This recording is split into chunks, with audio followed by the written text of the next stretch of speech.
BJP নেতা ওয়াসিম সরকার ইদানিং কোরআনের কিছু আয়াতকে কেন্দ্র করে মন্তব্য করেছেন যে অমুসলিমকে যেখানে পাও সেখানে হত্যা করো। দাঁড়ান শেখ আনোয়ারুল হক ফাইজি হাফেজাহুল্লাহ ওয়াসিম সরকারকে নিয়ে কি বললেন আজকের ভিডিওটিতে, চলুন আমরা দেখে আসি। কোরআনে এই কথা লেখা আছে, স্বয়ং মুসলিম কি স্বয়ং সনাতন ধর্মীয় তার ছবি ত্যাগ করে বক্তব্য পরিবেশন করছেন স্বয়ং মুসলিম, যে ওয়াসিম সরকার না সনাতন ধর্ম জানে, না হিন্দু ধর্মই জানে, আর না কোরআন জানে। বুঝতে পেরেছেন না? আপনাদের বলি, ভারতীয়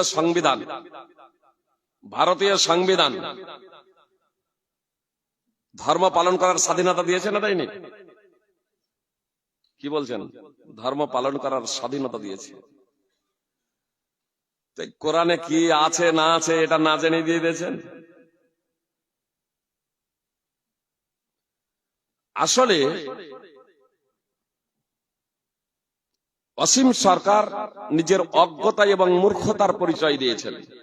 যদি তার নিজের ধর্ম যদি জানতেন তাহলে এ কথা বলতেন না। শ্রীমদ্ ভগবত গীতা আপনি উঠাবেন, অর্জুন যখন বলছে আমি যুদ্ধ করব না, যুদ্ধের ময়দানে গিয়ে দেখছেন তারা আত্মীয় স্বজনের বিরুদ্ধে রয়েছে যুদ্ধের ময়দানে, তো যুদ্ধ না করা থেকে তিনি পিছিয়ে যাচ্ছেন।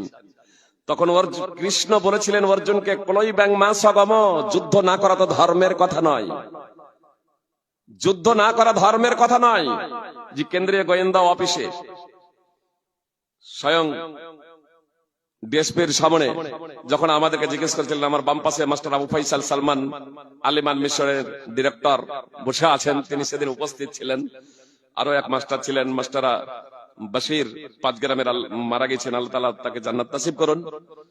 তো সেদিন দুটো ছেলেকে যখন অ্যারেস্ট যখন করা হয় মুসলিম, তখন গিয়েছিলাম আমরা যে যেন তদন্তের নামে মুসলিমদের হয়রানি না করা হয়, এই বিষয়টা জানানোর জন্যই মূলত আমরা উপস্থিত হয়েছিলাম সেখানে।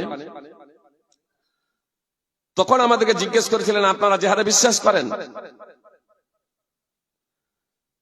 তখন আমরা বলেছিলাম যে শুধু আমরাই না, প্রতিটা মুসলিম জিহাদে বিশ্বাস করে। যে প্রতিটা মুসলিম, কথা খুব মনোযোগ দিয়ে শুনবেন, প্রতিটা মুসলিম জিহাদে বিশ্বাস করে। তার কারণে এই কোরআনে জিহাদের কথা লেখা আছে, কোরআনে জিহাদের কথা লেখা আছে, হাদিসে জিহাদের কথা লেখা আছে। এজন্য প্রতিটা মুসলিম জিহাদে বিশ্বাস করে। আর ইসলামে জিহাদ আছে বলেই আমরা ইংরেজদের বিরুদ্ধে জিহাদ করে ভারতকে স্বাধীন করেছি। সব থেকে বেশি এই ভারতের রক্ত, এই সব থেকে বেশি ভারতের মাটিতে যদি কারো রক্ত মিশে থাকে তাহলে আমার বাপ দাদাদের, আমার পূর্বপুরুষদের, আহলে হাদিসদের সব থেকে বেশি রক্ত এই ভারতের মাটিতে আছে। ইসলামে জিহাদ আছে বলেই, কোরআনে জিহাদ আছে বলেই এটা আমরা জিহাদ করেছি। সেদিন আমি এই কথাটাও বলেছিলাম, ক্লৈ ব্যাং মা সগম, কৃষ্ণ অর্জুনকে বলেছিলেন যুদ্ধ না করা ধর্মের কথা নয়। মহাভারতে যুদ্ধের কথা আছে, বাইবেলে যুদ্ধের কথা আছে। কোটি কোটি টাকা খরচ করে, কোটি কোটি বিলিয়ন ডলার খরচ করে উন্নত দেশগুলো, আমাদের ভারতও কেন সেনাবাহিনী পুষছেন? আরে জঙ্গি এবং সন্ত্রাসমূলক কার্যকলাপ দমন করার লক্ষ্য এবং উদ্দেশ্যেই, দেশের রক্ষাতে, দেশের হেফাজতের কারণে। তো দেশের হেফাজত, দেশের রক্ষা, দেশের সংরক্ষণ এবং শান্তি শৃঙ্খলা বজায় রাখার লক্ষ্য এবং উদ্দেশ্যে যুদ্ধের প্রয়োজন। এবং